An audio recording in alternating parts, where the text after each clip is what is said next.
ఇప్పుడు వచ్చిన ప్రతి ఒక్కరికి ప్రభుని ఇసుకొస్తున్నాం వందనాలు తెలియజేస్తున్నారండి. దేవుడు సజీలకు వచ్చిన విధానం బట్టి ఒకసారి స్తోత్రాలు తెలియజేస్తున్నాం. అందరూ కూడా స్తోత్ర స్తోత్ర స్తోత్ర స్తోత్ర. అడ్వెంట్లోని 3వ ఆదివారము ఈ దినపకి ఏర్పరచబడిన పత్రిక పాఠాలు చెప్తాను, రిజిస్టర్ చేసుకోండి.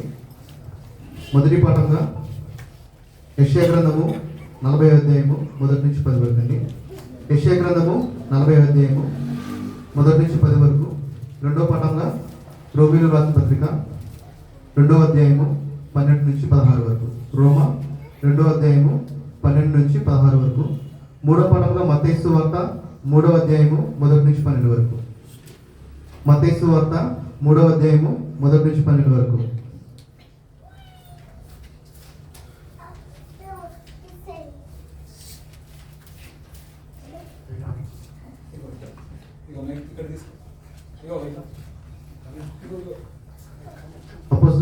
విశ్వాస ప్రమాణం నుంచి చెప్తాను దయచేసి నాతో పాటు కూడా ప్రతి ఒక్కరు కూడా చెప్తామండి.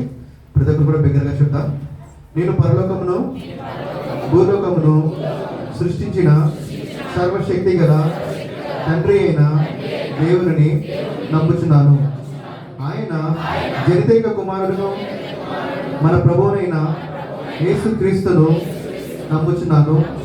ఈయన పరిశుద్ధాత్మ చేత గర్భమున ధరింపబడి కన్య అయిన మరియ నుండి పుట్టి పొంతి పిలాతు క్రింద శ్రమపడి శిలువ వేయబడి చనిపోయి సమాధి చేయబడినని పాతాళంలోనికి దిగి చనిపోయిన వారిలో నుండి 3వ దినమందు లేచి పరలోకమునకు ఎక్కి సర్వశక్తి గల తండ్రి అయిన దేవుని కుడి చేతి వైపు కూర్చుండి ఉన్నాడనియు జీవించే వారికి చనిపోయిన వారికి న్యాయము తీర్చుటకు అక్కడ నుండి వచ్చుననియు నమ్ముచున్నాను.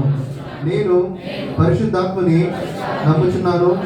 పరిశుద్ధ క్రైస్తవ సంఘమును, పరిశుద్ధ ఐక్యమును, పాప పరిహారమును, శరీర పునరుద్ధానమును, నిత్య జీవమును ఉన్నవని నమ్ముచున్నాను. ఆమేన్. చదవబడిన ఈ లేఖన దేవుడు దీవించుకొనుగాక.